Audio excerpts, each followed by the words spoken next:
Hello everybody, on the World Storytelling Day, I'll be reading a story by Maxim Gorky, which is about a very nice little boy who goes fishing. So let's get started. Evseika Goes Fishing. One day, a very nice little boy named Evseika was sitting at the edge of the sea fishing. It was awfully boring and the fish aren't playing fair and won't bite. It was a very hot day. Evseika was so bored that he dozed off. Splash! He fell into the water. Strangely enough, he wasn't frightened at all. He started swimming along slowly, then dived down to the very bottom of the sea. There, Evseika sat down on a stone that was covered with fuzzy, rusty-colored seaweeds. He looked around. How interesting everything was. A crimson fish was inching along, whiskered rock lobsters were strutting about on the stones, and a crab was picking its way, moving sideways. Sea anemones were scattered around like huge cherries. There were so many interesting things to see. Sea lilies were gently swaying, prawns darted about like flies, a huge turtle was dragging itself with two little green fish playing above its heavy shell like butterflies dancing in the air. And here, a hermit crab was moving its shell house over the white stones. Spotting it, Evseika suddenly remembered a line from a poem.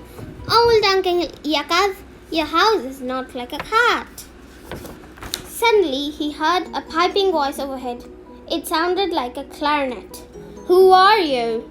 He looked up. It was an enormous fish with silvery scales. It had bulging eyes and its teeth were bared in a grin, as though it had been fried and was lying on the plate. Is that you speaking? Evseika asked. Yes. This surprised him. How can you? Fish can't talk, he said crossly. Meanwhile, he was saying to himself, imagine, I can't understand a word of German, but I can understand fish talk. Aren't I clever?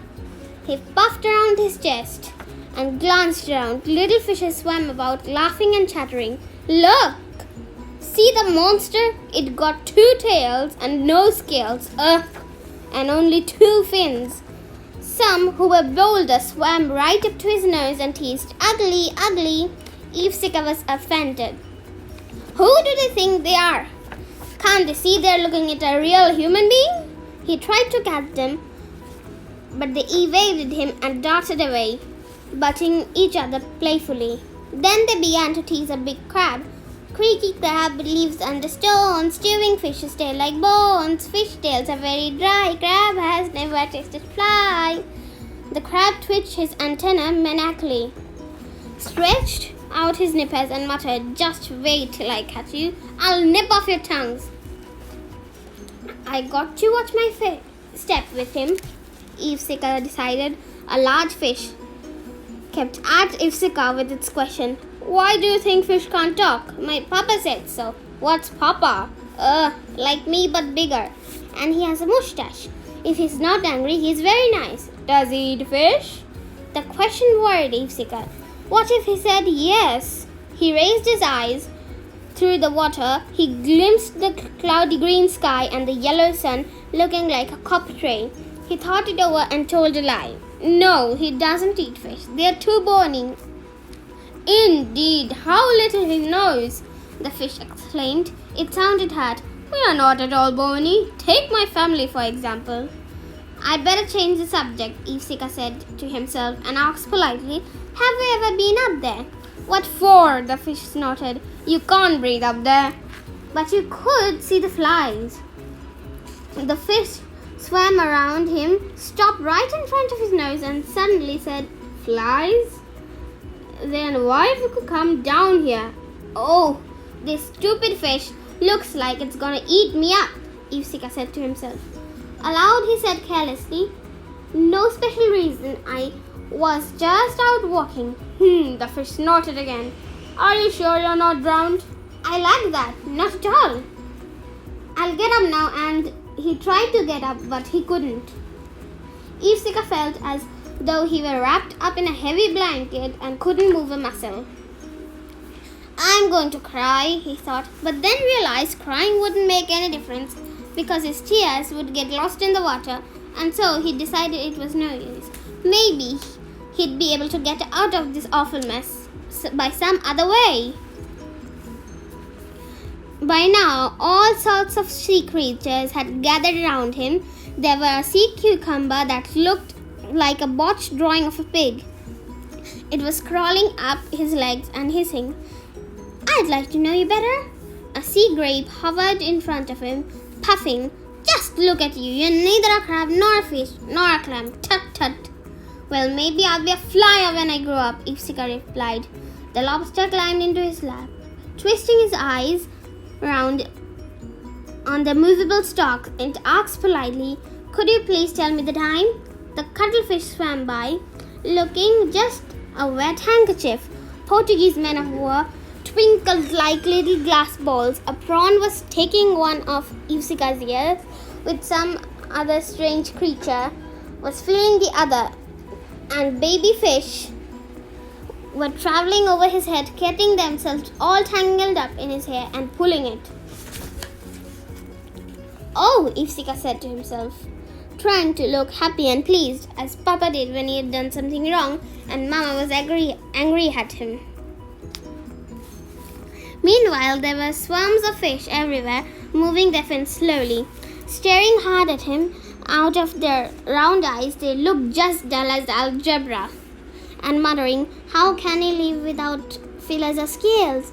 We can never separate our tails. He's not like any of us. Maybe he's keen to the octopus." "These stupid fish do not know what they are talking about," Evseika said to himself in a huff.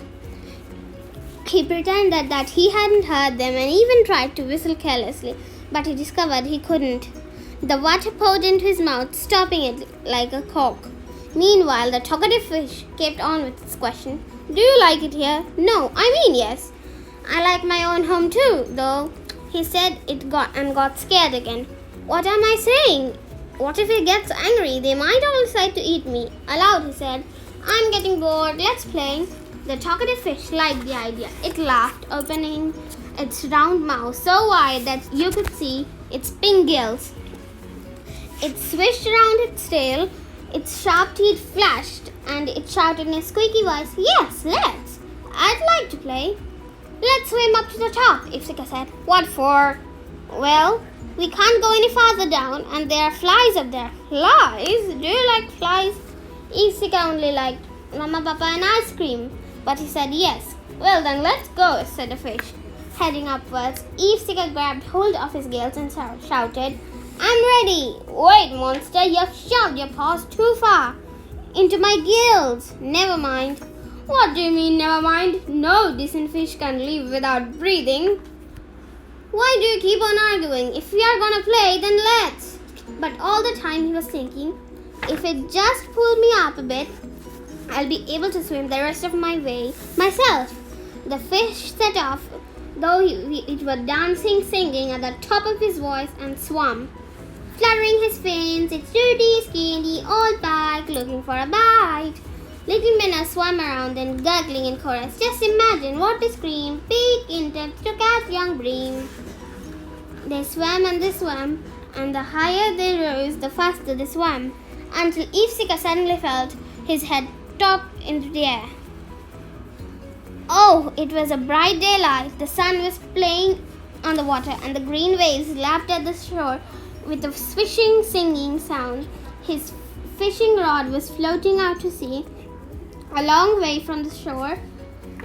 While he was still sitting on the same rock, he toppled off, but he was already quite dry. "Well," he said, smiling up to the sun, "I've come to the surface again." "Thank you."